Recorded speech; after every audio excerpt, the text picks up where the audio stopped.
السلام علیکم ورحمۃ اللہ وبرکاتہ و مغفراتہ۔ اے میری امت کی پیاری پیاری ماؤں، بہنوں اور بھائیوں، آپ صلی اللہ علیہ وسلم نے فرمایا سب سے افضل ترین ذکر جو ہے وہ لا الہ الا اللہ محمد الرسول اللہ ہے، اور سب سے افضل ترین دعا جو ہے وہ استغفار ہے۔ تو اللہ رب العزت ہمیں اس پر عمل کرنے کی توفیق عطا فرمائے کہ ہم ہر وقت ذکر و اذکار میں مشغول ہو جائیں۔ آپ صلی اللہ علیہ وسلم نے صحابہ سے فرمایا کہ اے صحابہ، شیطان جو ہے وہ انسان کو گناہوں کی وجہ سے ہلاک کرتا ہے، اس کو گناہوں کی طرف مشغول کر دیتا ہے۔ تو شیطان نے عرض کی کہ مجھے جب لوگوں کو میں ہلاک کرتا ہوں گناہوں کی وجہ سے، تو وہ مجھے کلمے کی وجہ سے ہلاک کر دیتے ہیں۔ وہ کلمہ کیا ہے؟ لا الہ الا اللہ محمد الرسول اللہ ہے وہ کلمہ۔ تو آپ صلی اللہ علیہ وسلم نے صحابہ سے فرمایا کہ اے صحابہ، کثرت سے کلمہ طیبہ کا ورد کیا کرو، یہ شیطان کو دور بھگا دیتا ہے اور گناہوں کو مٹا دیتا ہے۔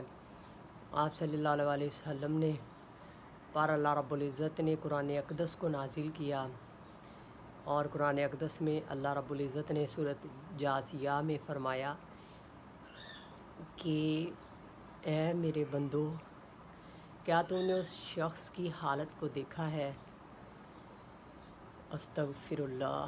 کیا تم نے اس شخص کی حالت کو دیکھا ہے جس نے نفس کو اپنا خدا بنا لیا، اور اللہ رب العزت نے اسے سمجھ بوجھ ہونے کے باوجود، عقل ہونے کے باوجود گمراہ کر دیا، اور اس کے دل پر اور کان پر مہر لگا دی، اور اس کی آنکھوں پر پردہ فرمایا کہ اب وہ نہ دیکھ سکتا ہے نہ سن سکتا ہے، اور نہ ہی اس کا دل جو ہے اس پر کوئی اثر ہوگا۔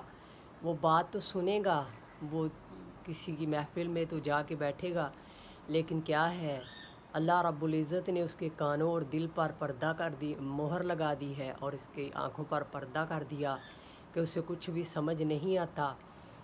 اور اللہ رب العزت نے فرمایا کہ کون ہے جو ایسے انسان کو ہدایت دے اگر اسے اللہ گمراہ کر دے؟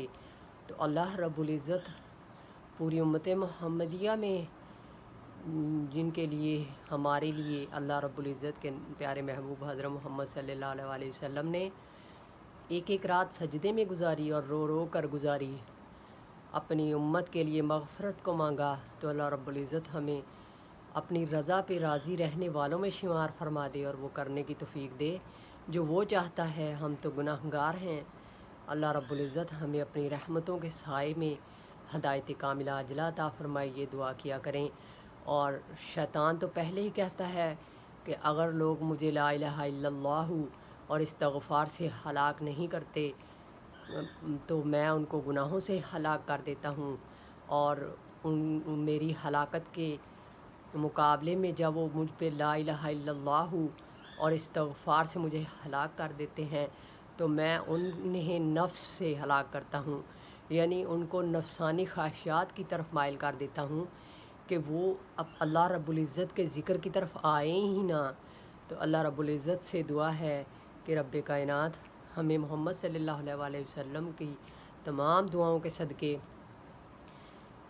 ہدایت کاملہ عاجلہ عطا فرما دے، اور پوری امت محمدیہ کے مردوں کو حضرت عمر فاروق رضی اللہ تعالیٰ عنہ جیسا، اور عورتوں کو حضرت فاطمہ رضی اللہ تعالیٰ عنہ جیسا کامل ایمان اور حیا نصیب فرما دے۔ آمین یا رب العالمین۔ دعاؤں میں پوری امت کو یاد رکھا کیجئے، جب ہم دوسروں کے لیے دعا کرتے ہیں تو ہمارے لیے تو وہ پہلے ہی قبول ہو چکی ہوتی ہے۔ اللہ رب العزت ہمیں نیکیوں کی توفیق عطا فرمائے۔ آمین۔ Thank you.